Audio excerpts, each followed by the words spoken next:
ഈ ഞങ്ങളിൽ 4 പേര് പോയതിൽ 3 പേരും ഈ പറഞ്ഞ പോലെയൊക്കെ ഉത്സാഹിച്ച് പഠിച്ച് അച്ഛന്മാരായി. KS ജോസഫ് കളപ്പര, അത് വിശാഖപട്ടണം മെഷീന് പോയി. MC ജോർജ് മച്ചിയാനിയിൽ, അത് മൈസൂർ മെഷീന് പോയി.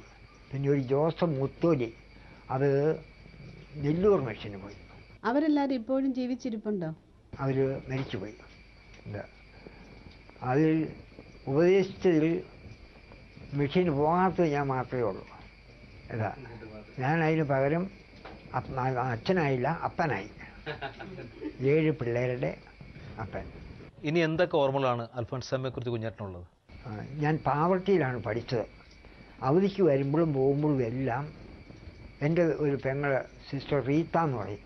ആ റീത്താമ്മയും അൽഫോൻസാമ്മയും ഒരുമിച്ച് ന്യൂഷീറ്റ് കഴിച്ചവരാണ്. അപ്പോൾ ഈ റീത്താമ്മയെ കണ്ടും യാത്ര പറയാനും വിശേഷങ്ങൾ പറയാനുമായിട്ട് ചെല്ലുമ്പം എല്ലാം ഈ അൽഫോൻസാമ്മയെ കൂടെ കാണും.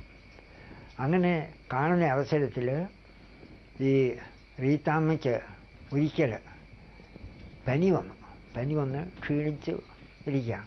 അപ്പം എൻ്റെ വീട് മടത്തിൽ നിന്ന് 1 കിലോമീറ്റർ കിഴക്കാണ്. എൻ്റെ അമ്മ ഒന്ന് മദറിനോട് പറഞ്ഞു, അവൾ വല്ലാതെ ക്ഷീണിച്ചാണ്ടിരിക്കുന്നത് റീത്താമ്മ, അതുകൊണ്ട് പാല് കൊടുക്കണമെന്നാണ് പറഞ്ഞതിൻ്റെ അർത്ഥം. എന്താ വാചകം ഞാൻ ഓർക്കുന്നില്ല. ഉടനെ മദർ പറഞ്ഞു, ശരിയാ, വീട്ടിലുണ്ടെങ്കിൽ കൊണ്ടുവന്ന് കൊടുത്തോളാൻ പറഞ്ഞു. വീട്ടിൽ നിന്ന് എൻ്റെ ചേച്ചി ഏലിക്കുട്ടി ഒരുമിച്ച് 2 തോളം പാല് കൊള്ളുന്ന ഒരു ഔൺസൂട്ടിക്കകത്ത് പാലുമായിട്ട് വരും. വന്നിട്ട് അൽഫോൻസാമ്മ കിടക്കുന്ന മുറിയുടെ ജനലിൽ വയ്ക്കും. അത് കഴിഞ്ഞിട്ട് ഞങ്ങൾ പള്ളിയിൽ പോകും. കുർബാന കഴിഞ്ഞ് തിരിച്ചു വരുമ്പോൾ ഇത് പാത്രം കാലിയായിരിക്കും, അതെടുത്തുകൊണ്ട് വരും. ഇതാണ് സാധാരണ പതിവ്. ഒരു ദിവസം ഇങ്ങനെ പാല് കൊണ്ടുവന്ന് വെച്ചപ്പം അൽഫോൻസാമ്മ ജനലിൽ കൂടെ വന്ന് നോക്കുന്നുണ്ട്.